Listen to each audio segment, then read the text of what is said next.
Under the jaundiced glow of a street lamp, Jeff dropped a cigarette but burned nearly to the filter. He glanced quickly from side to side, then habitually ground it out under the sole of his leather shoe.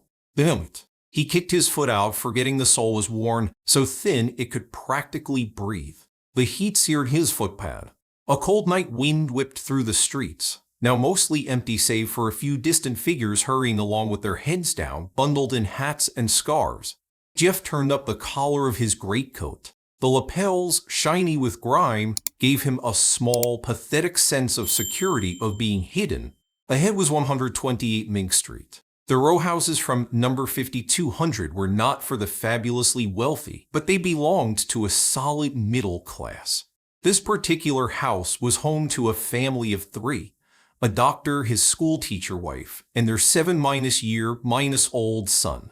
A maid came during the day but never stayed the night, and the family had a habit. Every Saturday evening they went to the theater. The door opened. The husband in a black suit came out first and started the car parked by the curb. Then his wife in a red dress emerged holding their son's hand. She closed the door, and the two of them chatted and laughed as they got into the car. The car drove away. Jeff licked his lips and moved quickly. He vaulted the low wooden fence and landed in the flower. He ran up the steps, pulled a key from his pocket, and inserted it into the lock. The crisp sound of success.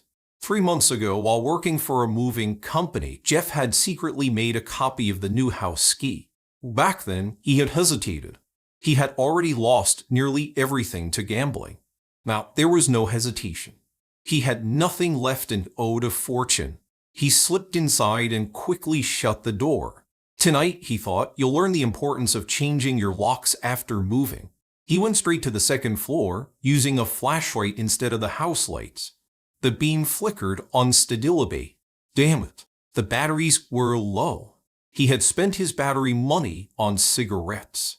He smacked the flashlight against his elbow, and the beam, bright and a little. Jeff pushed open the master bedroom door.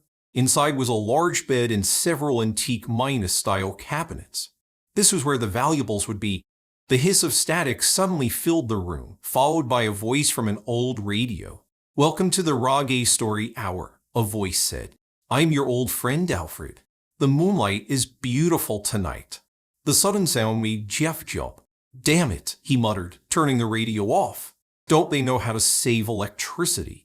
He started with the dressing table drawers, searching for jewelry or cash.